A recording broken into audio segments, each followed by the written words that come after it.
Chapter 12. Life and Death. Peter kneeled before the rosebush. "Ophelia told me some good news today," he smiled. "She's pregnant. She went to the physician and he confirmed that's why she's been feeling so sick." He smiled wide and breathed. "I'm going to be a father. How strange is that?" He laughed. He got up and went back inside. Ophelia soon gave birth to a beautiful baby boy. The king was happy that it was a boy, and Peter was overjoyed to have a child of his own.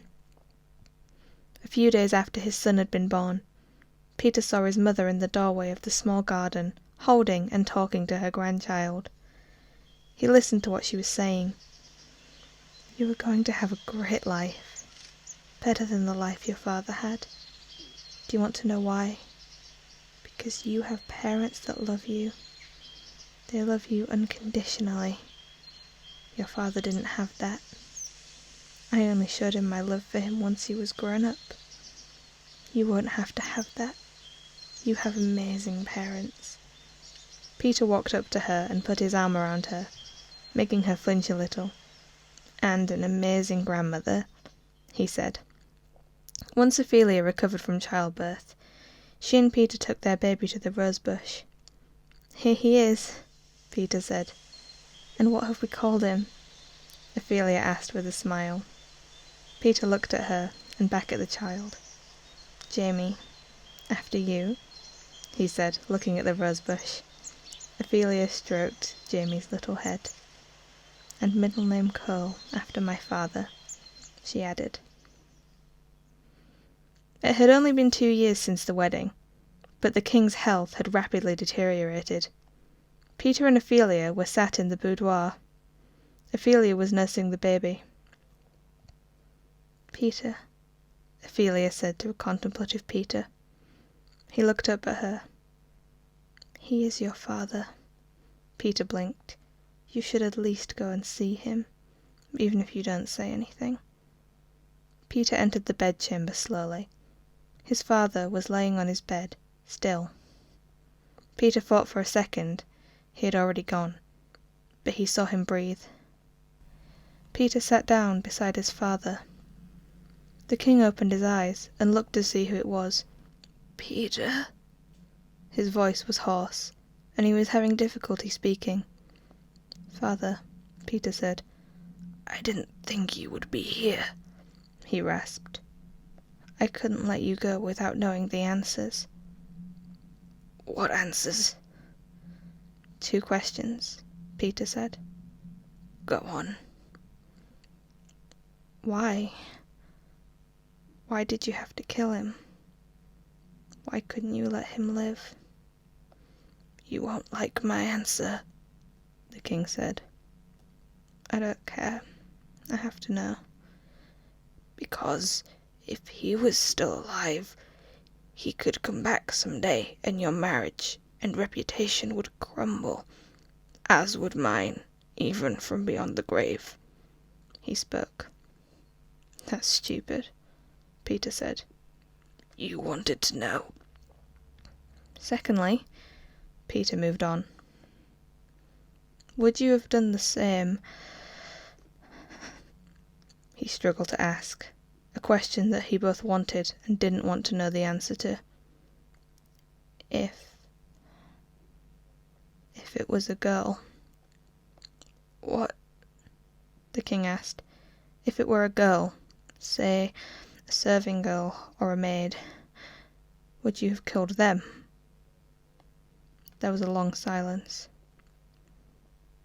"Probably not." Peter stared at his father. "What would you have done?" "Fired them," he said. "Unbelievable." He stood up. "You are absolutely unbelievable." He pointed at his father. "I cannot wrap my head around anything you do. You are sick and horrible, and I will never forgive you for what you have done to me, to my mother, and to everyone else that has ever had to suffer at your hands. Now I will be king, and I will put things right," he shouted. As he was about to walk out, he realized he would never forgive himself if those were the last words he ever said to his own father. He turned back around and stood at the foot of the bed. King Harold looked at him. "Goodbye, father," he said, and turned to leave. Queen Lillian came into the king's bedchambers and sat down next to him. "How has it been without me?" he asked her. "Good," she said. "I have felt more myself." He nodded. "So you will be all right once I am gone for good." He coughed. She held a cup of water to his lips for him to drink. "It will be strange, I think, but I will have my Peter and Ophelia and little Jamie." He nodded. "I think Peter will be a good king," he said. Queen Lillian looked surprised. That was not something she had ever expected him to say. King Harold held his hand out. "I can feel it. I am going soon." Queen Lillian took his hand. "Will you please stay with me?" he asked her. "Of course," she replied. He was looking at her. Slowly, she leaned close to him and kissed him softly and gently on the lips. "What was that for?" he asked. "The last time I will kiss you, but this time you will know. And it was for the man I fell in love with. I haven't seen him in a very long time, but I'm sure he's in there somewhere, buried deep down," she told him. No more than an hour later, the king was proclaimed dead. Peter was now king. Before his coronation, he did something that he had been longing to do. He had a plaque made. The plaque was placed on the wall above the rosebush. It simply read James. Peter knew James's last name was Winters, but he had never used his last name, so simply went with James. Now, his place to talk to James had a reminder for anyone who would come across this area further down the line. The coronation of King Peter was celebrated by the whole land. Royal families from other regions came to celebrate the day and support Peter. As king, his first priorities were to help others. He began by banning execution of any kind in his kingdom. "If a man or woman is guilty of a crime, they will be sent to prison. If they are guilty of a heinous crime, such as murder, they will not be put to death. Instead, they will live out the rest of their lives in prison. No man shall be put to death, to spare the families of the grief. This is especially important if a man or woman has been falsely accused of a crime." His second law lowered the tax payments from the poor and increased for the rich. He did many calculations to make sure the difference wasn't so drastic that the rich would get angry, but that the poor didn't need to spend so much, and that it still balanced out to the right amount needed to keep the kingdom running.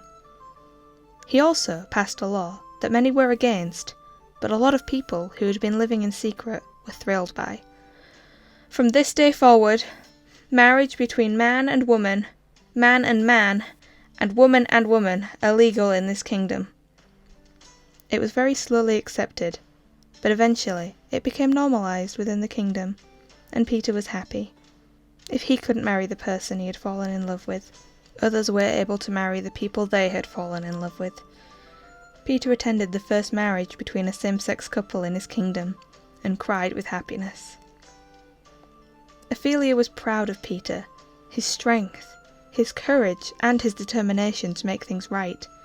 She supported him and advised him every step of the way. He took time to be with Ophelia and Jamie, and was a wonderful father, husband, son, and king, as his father had predicted. Everyone meant it when at his coronation they shouted, "Long live the king!" Epilogue. The 3 children were all in the palace. Henry was the only one who no longer lived there. They walked into the bedchamber together. He was there, in his bed, hooked up to a heart rate monitor. Technology had come a long way. "Let me know if something happens," the doctor said, leaving them alone with him. Jamie nodded. The 3 children sat down next to him. "It's us again, Father," Jamie said. "Henry is here now." Peter looked at his 3 children, his eldest son Jamie, his daughter Juliet, and his youngest son Henry. He had let them have the lives they wanted to lead. Jamie had married a lady from a high-class family when he was 23. Juliet had not married and stayed at the palace. Henry married a woman who had worked at a shoemaker's when he was 19 and moved into a manor house with her. "Tell me," Peter spoke, voice shaky. "Look out of the window. Has the rosebush bloomed yet?" he asked. Jamie got up. He had asked every day for the last 2 weeks, since he first couldn't leave the bed. It had only grown a bud so far. "Yes," Jamie said. "The bud has finally opened," he said. Peter smiled wide. "Tell us, Father," Juliet spoke. "What is it that is so special about the rosebush?" "Yes, it only grows 1 rose on it, and it blooms at strange times," Henry added. "Well, since I won't be around much longer to tell you, you ought to know," he said. "Jamie, the second drawer down." He pointed to a bedside drawer. Jamie opened the drawer. "There's a file in there." He took it out. "In there is my story," he said. "I didn't tell you, only because it was too difficult, but it is all in there." Jamie opened the file. It was many pages, all handwritten. "We can read it now?" he asked. "Yes, but would you please read it out to me?" Peter asked. "I would like to hear it." Peter took hold of a chain that was wrapped around his wrist and held onto the pearl attached to it. Jamie passed the file to Juliet to read it out. She began. She read about Peter and James's first meeting, their first kiss, and all the time they had spent sneakily dating one another. "Did Mother know about this?" Jamie asked at one point. "She did. Every bit of it," Peter replied. Juliet was still reading, the listeners engrossed in the story. "A new song started up from inside the ballroom, crystal clear to hear from where we were. I took his hands and pulled him into a hold. We danced to the song as the moon shone down upon us. The dance was in slow motion. It was like time had stopped. In that 1 minute, I wasn't Prince Peter. I was just a person who was in love. I was with the only person I really knew, and I felt like I could stay there in that 1 moment, forever. Me and James were the only 2 people in the world, just for a second, and it was perfect." "Juliet." Jamie stopped her. The heart rate machine had flatlined. The 3 siblings stared at it for a moment, then looked at their father. He was gone, but he had a faint smile on his face. He had died with the story of his love being read to him. He had died contently. The 3 children cried with each other, and King Peter was declared dead. The funeral was over, 3 days since he had passed away. The grieving siblings returned to the palace from the church. "We need to read the rest of his story," Henry said. "I know. We never met James. Something tells me this story isn't going to end well," Juliet said. "But we need to know what happened," Jamie said. They returned to the bedchambers to read the rest of the story. It felt strange being there, knowing he wouldn't be coming back. The siblings took it in turns reading the story.